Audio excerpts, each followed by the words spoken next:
I know who God says I am, where He says I am, what He says I am.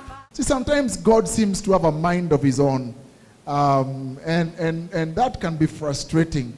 I mean, it looks like sometimes you've prayed, it even gets worse, and things look like they have begun to work. That sick person looks like they have begun to get healed. They have begun to look better. And then kaboom! They fall back into, they relapse and things begin to be worse again. And you're like, God, what's going on? What's going on? And you've been praying for your business and it looks like it has begun to peak. Yeah. And then Kanjo comes and closes it down. For no apparent reason. And it doesn't make sense. And sometimes when we walk with God and we are trusting God for things, it seems like it makes us to oscillate between it's happening, it's not happening, it's happening, it's not happening. And sometimes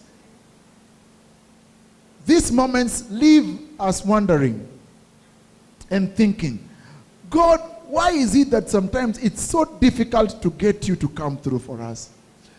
Why is it that sometimes it has to involve a lot of drama? I mean, for you to come through for us. Why is it sometimes it's almost like you always want us to sit at the edge of our seat, waiting on you to do something for us?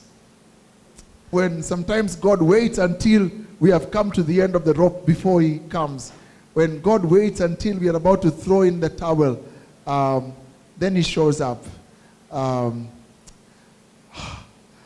let me say something about that probably sometimes God allows us to come to that point and to go through that roller coaster of feelings because He wants to teach us one or two things. Because sometimes at that place where we are sitting on the edge, that's a place where He has a lot of our attention.